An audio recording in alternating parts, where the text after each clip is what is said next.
Olá pessoal, tudo bem? Passando por aqui agora para comentar com vocês a medida provisória número 948, promulgada e publicada em 8 de abril de 2020, que entrou em vigor na data da sua publicação e que trata do cancelamento de serviços, reservas e eventos dos setores de turismo e de cultura. Me parece que a gente pode resumir a três os pontos de que trata a medida provisória.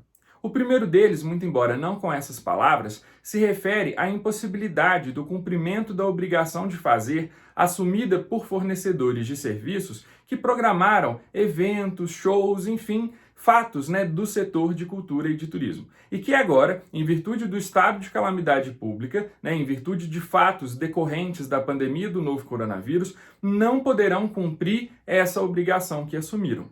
Bem, isso repercute na impossibilidade do cumprimento da obrigação.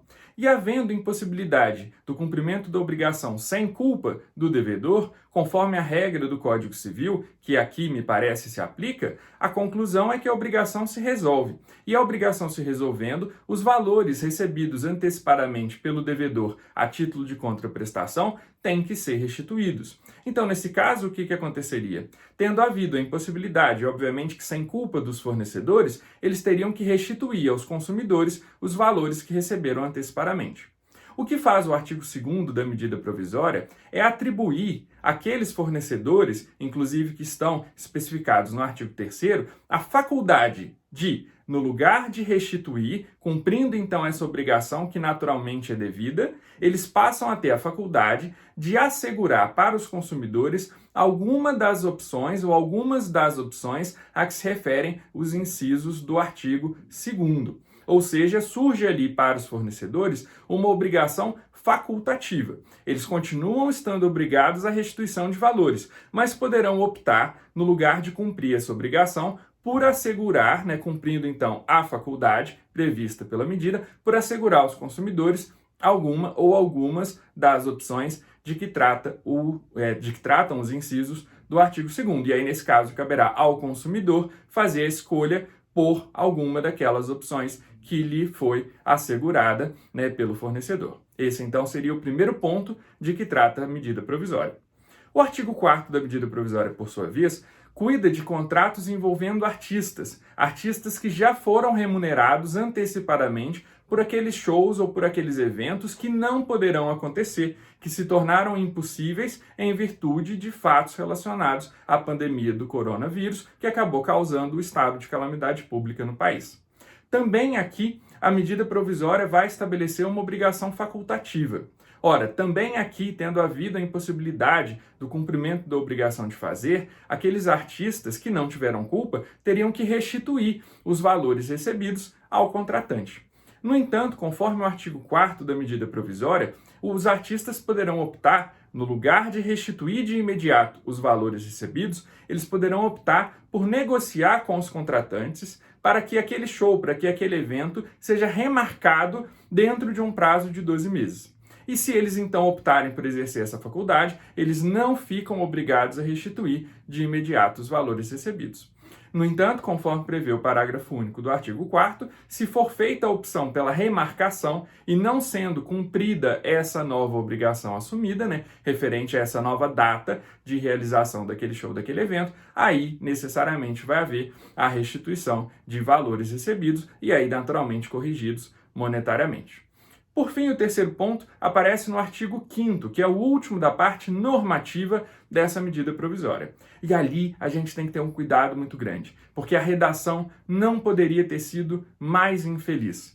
Basicamente, o que estabelece o artigo 5º é que as relações de consumo de que trata essa medida provisória se consideram casos fortuitos ou de força maior, não ensejando, portanto, danos morais ou aplicação de sanções de que trata o artigo 56 do Código de Defesa do Consumidor.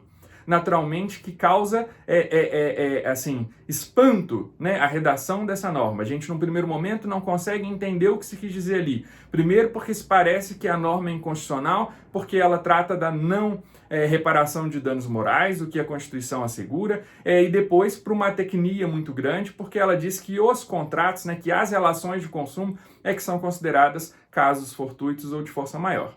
Na verdade, me parece que a gente consegue extrair um sentido dessa norma, que mostre alguma utilidade. E aí, qual seria esse sentido? Fugindo da literalidade do texto.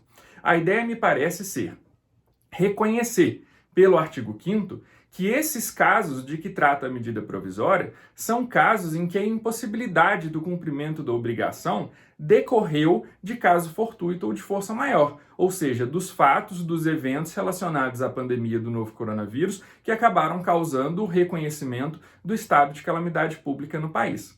Sendo assim, são casos em que a impossibilidade não ocorreu por fato imputável ao devedor.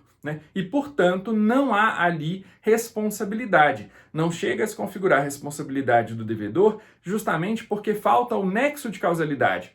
Eventuais danos sofridos não foram causados pela conduta do fornecedor ou do devedor, no caso dos artistas do artigo 4º. Mas aquele dano foi causado, na verdade, por fatos relacionados à pandemia, que constituem caso fortuito ou força maior. Sendo assim, não havendo responsabilidade daqueles devedores, de que trata a medida provisória, naturalmente, então, é que não se haveria que pensar na reparação de danos por eles. Eles não deveriam reparar danos eventualmente causados, assim como não estariam sujeitos às penas previstas no artigo 56 do Código de Defesa do Consumidor. 56, viu, gente? Pareceu que foi 156. Então, me parece que essa é que seria a interpretação possível do artigo 5º da medida provisória. Pessoal, espero ter ajudado um pouco no debate, um pouco na compreensão dessa nova medida provisória. Um grande abraço para vocês e até a próxima.